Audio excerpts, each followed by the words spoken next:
ह्या दिवसात मे महिन्यात सर्व शेतकरी आपल्या शेतामध्ये काय करत असतात तर रान तयार करायच्या मागे तो लागलेला असतो। मग त्यासाठी ट्रॅक्टरवाल्याला बोलवायचं, नंगरी करायची, पलटी करायचं, रोटर करायचं, त्यानंतर खतं विस्कटायची, सऱ्या सोडून घ्यायचं आणि रान रेडी करून ठेवायचं। ज्यावेळी पाऊस पडेल त्यावेळी पडेल किंवा ज्यांचे आता अलीकडे काही इरिगेशन आपल्याकडे सगळ्यांच्याकडे झालेलं आहे त्यामुळे भर उन्हाळ्यात सुद्धा अगदी शेड मारून मिरच्या लावून लोक पिकं घेत आहेत, कारण टेम्परेचर कंट्रोल करायला। तर एकंदरीत पावसाची वाट बघणारे देखील काही लोक आहेत, पावसाची वाट बघत असतात। यावर्षी पाऊसमान कसं काय काय होणार आणि पावसाचा अंदाज काय असणार अशाबद्दल लोकांची उत्सुकता असते। आणि दुसऱ्या बाजूला सांगली असेल, कोल्हापूर जिल्हा असेल आणि जो काही पूरपट्टा आहे, ऊसपट्टा किंवा पूरपट्टा सुद्धा म्हणा त्याला, तर ह्या पूरपट्ट्यामध्ये सुद्धा लोकांना चिंता ही पावसाची असते। ह्यावेळी जर प्रमाणापेक्षा जास्त पाऊस झाला आणि आमची रानं पुराखाली गेली, पाण्याखाली गेली तर काय करायचं ही चिंता सुद्धा त्यांना सतावत असते। पण त्याला घाबरून तो शेतकरी थांबत नाही, ते ऊसाचं कांडकं हे टोचतोच किंवा तिथं काहीतरी पीक हे घेतल्याशिवाय शांत बसवत नाही, कारण तो शेतकरी फार नफा तोट्याचा विचार कधी आपण शेतकरी लोक करत नाही। आपल्याला काहीही करून रान हे झाकायचं असतं आणि रान झाकलं नसलं तर जीवाला असं चैन पडत नाही लोकांच्या, शेतकरी लोकांच्या। तर आता दुसऱ्या बाजूला ह्या पूरग्रस्त लोकांच्या चिंतेमध्ये अधिक भर टाकणारी गोष्ट एक झालेली आहे, ती म्हणजे काय तर आलमट्टी धरणाची उंची वाढवणार आहेत। आधी ती उंची होती 519 मीटर, आता ती वाढून किती करणार आहेत तर 524.2 मीटर।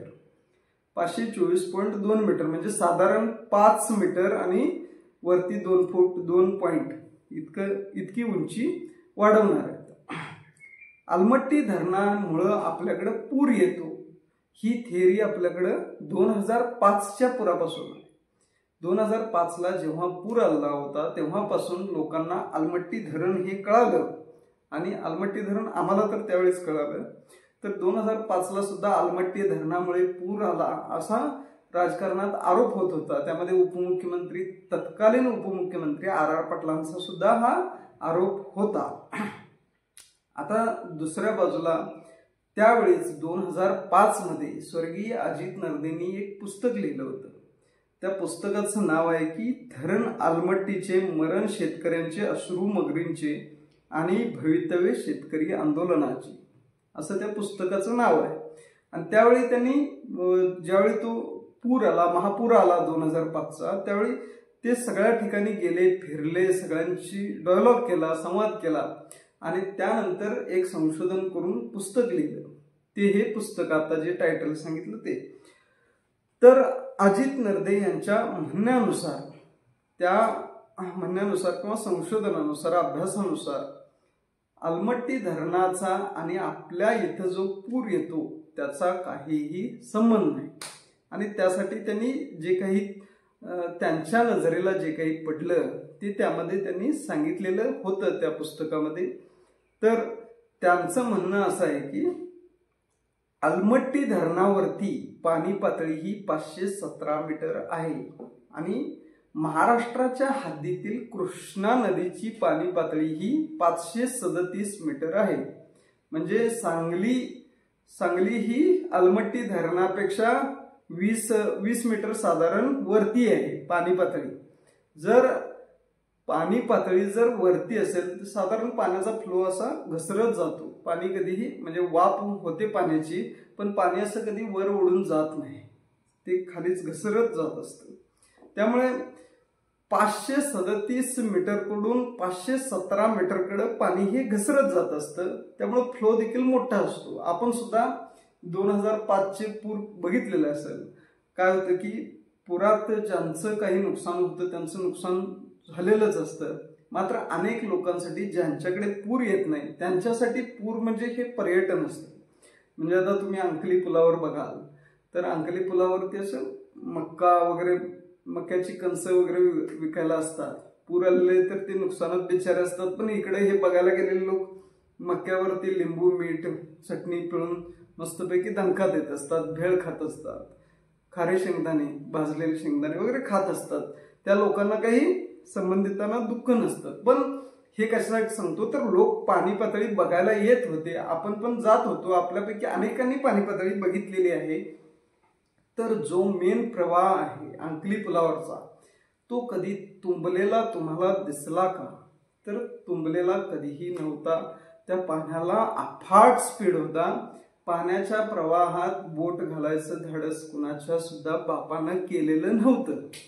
ही सत्य माहिती आहे आणि आपण ते आपल्या डोळ्याने बघितलेली गोष्ट आहे की पाणी पातळी किंवा जो काही प्रवाह होता तो वाहणारा होता, कुठेही तुंबलेला नव्हता. याचा अर्थ जे काही फ्लो आहे आपला पाण्याचा किंवा प्रवाह आहे तो तुंबतोय, ही गोष्ट कुठेतरी पटण्याजोगी नाही. आता दुसरी गोष्ट अशी आहे की महाराष्ट्र आणि कर्नाटकमध्ये हे जे काही आहे त्याच्यासाठी आता कर्नाटकमध्ये आलमट्टी डॅमची जी उंची वाढवत आहेत त्यासाठी त्यांनी जमीन सुद्धा एक्वायर केली, करायची तयारी चालू केली. आणि किती जमीन आहे ती तर थोडकी नाही, 1,30,000 एकर जमीन एक्वायर करणार आहेत. म्हणजे जमीन काढून घेणार शेतकऱ्यांच्याकडून.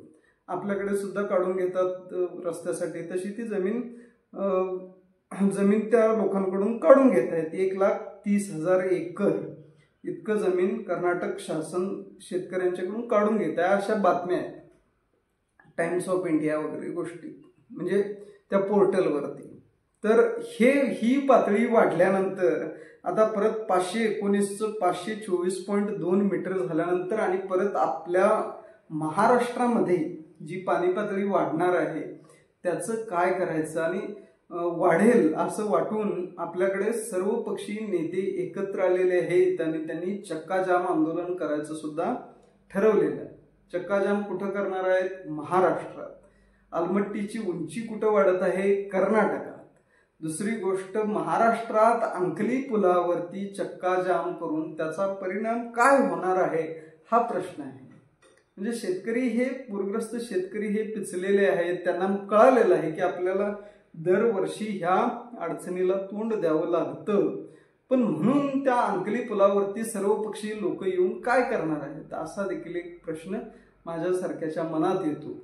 आता जर सत्ताधारी काही नेते आहेत कोल्हापूरमध्ये तर सर्वच्या सर्व जागा महायुतीला, म्हणजे एक अपवाद वगळता ते देखील महायुती पुरस्कृतच आहेत असं म्हटलं तरी वावगं ठरणार नाही. तर हे 10 लोक सुद्धा महायुतीचे आहेत, महायुतीचं सरकार आहे आणि हा प्रश्न काही राज्य पातळीवर मिटण्याजोगा नाही किंवा कुणी कोणाच्या मध्यस्थीनं कुठल्या पेपराच्या संपादकाच्या मध्यस्थीनं वगैरे मिटणारा हा प्रश्न नाहीये. ह्यासाठी केंद्राकडे आपल्याला जावं लागेल.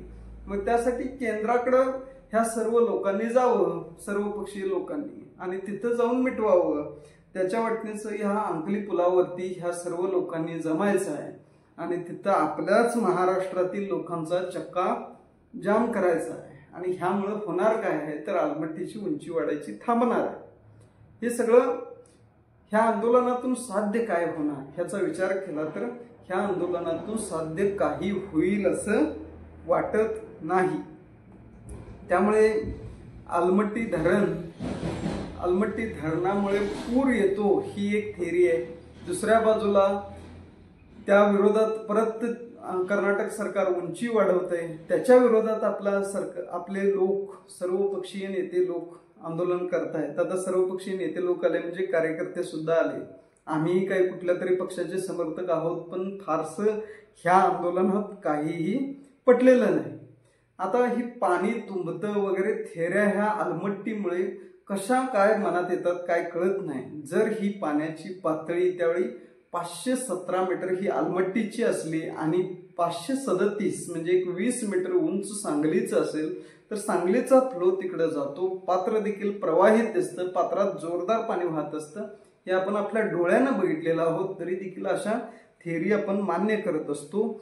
517 मीटरकडून 537 मीटरवरून 517 मीटरकडे पाणी हे खाली वाहत असतं आणि हे आपल्या सगळ्यांना माहिती आहे. पाणी हे घसारतीलाच जातं, पण वळणावळणाची नागमोडी किंवा अशा चालीची जी नदी आहे ती असते कृष्णा नदी मोठी. तर त्यामुळं पूर येऊ शकतो, पण त्याला 200 किलोमीटर, जवळपास 200 किलोमीटर लांब असणारं हे अलमट्टी धरण आहे. 200 किलोमीटर लांबून तिथल्या एका भेताडाला पाणी जाऊन तटलं, म्हणजे भेताड म्हणजे काय, धरण, त्याला जाऊन पाणी तटल्यानंतर ते पाणी तुंबून आपल्या कोल्हापूर जिल्ह्यात येतं. हे थोडंसं जर विचार केलं, विचारी माणसाला हे पटतं का? तुम्ही सुद्धा तुमच्या मनाला पटतं का बघा. तुमच्या एकूणच ह्या उद्याच्या आंदोलनाबद्दलच्या प्रतिक्रिया काय आहेत ते कळवा.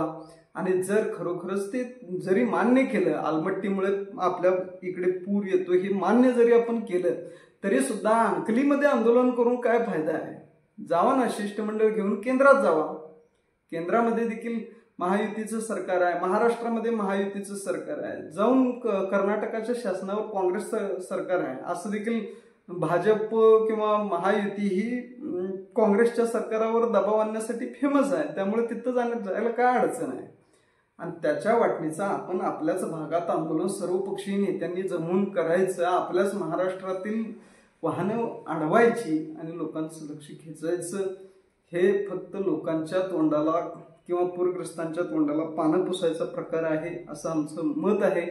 तुमच्या एकूणच उद्याच्या आंदोलनाच्या बद्दलच्या काय प्रतिक्रिया आहेत ते देखील आपल्या कमेंटमध्ये लिहा.